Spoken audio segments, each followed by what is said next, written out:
Hello everyone, welcome back to the channel. आज हम discuss करने वाले हैं एक और इंटरेस्टिंग और माइंड कैचिंग लिटरेरी डिवाइस को, जिसका नाम है ऑक्सीमोरोन। तो स्टूडेंट्स को इसमें बहुत ज़्यादा कन्फ्यूज़न रहता है, बट हम इसको बहुत सारे शब्दों में घुमा फिरा के नहीं बोलेंगे, हम इसको बहुत ही ईजिली समझते हैं।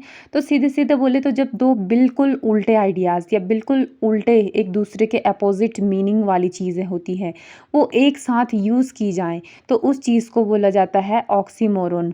और इस चीज़ को यूज़ क्यों किया जाता है? क्योंकि ये जो एक राइटिंग होती है, एक जो सेंटेंस होता है, उसमें एक सरप्राइज़ क्रिएट करता है और एक डीपर मीनिंग और स्पेशल इफ़ेक्ट क्रिएट करता है। तो इसीलिए इस चीज़ को यूज़ किया जाता है। जैसे कुछ कॉमन एग्जांपल्स हैं, जैसे हो गया बिटर स्वीट, कड़वा मीठा।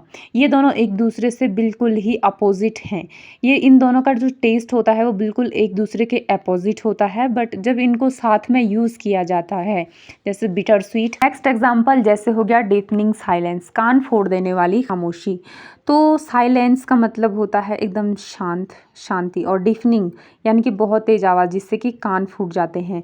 तो जब इन दोनों को एक साथ यूज़ किया जा रहा है तो ये यहाँ पे एक डीपर मीनिंग है, एक स्पेशल इफ़ेक्ट है, इसको क्रिएट करेगा। तो इसी चीज़ को बोला जाएगा ऑक्सीमोरोन।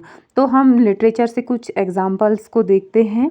जैसे शेक्सपियर का इस चीज़ को हम लेते हैं रोमियो एंड जूलियट से। जैसे हो गया parting is such sweet sorrow, तो बिछड़ना एक मीठा दुख है।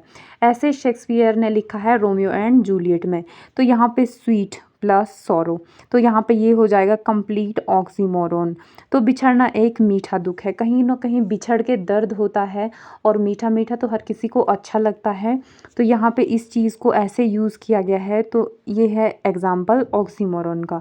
अब जैसे नेक्स्ट एग्जाम्पल हम देखते हैं, ओ हेटफुल लव, ओ लविंग हेट। तो इसको भी शेक्सपियर ने रोमियो एंड जूलियट में ही यूज़ किया है। जैसे ओ हेटफुल लव, जैसे घृणित प्रेम, और फिर उन्होंने बोला है ओ लविंग हेट, यानी कि प्रेममयी घृणा। तो डायरेक्टली अपोजिट इमोशंस हैं इन दोनों में। तो इसी चीज़ को बोला जाता है ऑक्सीमोरोन। तो अब ये सवाल आता है कि आखिर एक राइटर ऑक्सीमोरोन को यूज़ क्यों करता है? तो अब जो एक राइटर होता है वो कहीं ना कहीं हमेशा तो यही कोशिश करेगा कि उसकी जो राइटिंग है वो इफ़ेक्टिव लगे, और जो उसकी ऑडियंस है, रीडर्स हैं, वो उनको अब दिलचस्प लगे, हर एक सेंटेंस उनको पढ़ने में अच्छा लगे। तो जो एक कॉम्प्लेक्स इमोशन होती है, जब इस चीज़ को व्यक्त किया जाता है, तो इसी चीज़ को व्यक्त करने के लिए एक राइटर ऑक्सीमोरोन का यूज़ करता है। और ये चीज़ कहीं ना कहीं ऑक्सीमोरोन जब यूज़ किया जाता है ये कहीं ना कहीं जो एक लाइन होती है उसको मेमोरेबल बना देती है। और जो एक उलझन होती है, कन्फ्यूज़न होता है, एक कॉन्फ्लिक्ट होता है, और जो एक इंटेंसिटी होती है, इन चीज़ों को दिखाने के लिए भी ऑक्सीमोरोन का यूज़ किया जाता है। तो अगर दो अपोजिट शब्द बिल्कुल एक दूसरे के पास हो तो उसी चीज़ को बोला जाता है ऑक्सीमोरोन। जैसे हम एग्जांपल और देखते हैं, क्लियरली कन्फ्यूज्ड, साफ साफ भ्रमित। देखो ये साफ साफ भी बोला जा रहा है और फिर कन्फ्यूज भी बोला जा रहा है। तो यही चीज़ हो गया ऑक्सीमोरोन। तो ऑक्सीमोरोन एक बहुत ही सुंदर लिटरेरी डिवाइस है जो कि अपोजिट शब्दों को मिला के एक डीप और पावरफुल मीनिंग बना देती है। तो अगर आपको कोई अपोजिट शब्द एक दूसरे के साथ दिख जाएं तो आप वहाँ पे पहचान लेंगे कि इस चीज़ में जो है, इस पोएम में या इस जो कहानी है, स्टोरी है, कुछ भी है, कहीं पे भी यूज़ किया गया है, तो आप पहचान लेंगे कि यहाँ पे ऑक्सीमोरोन लिटरेरी डिवाइस का यूज़ किया गया है।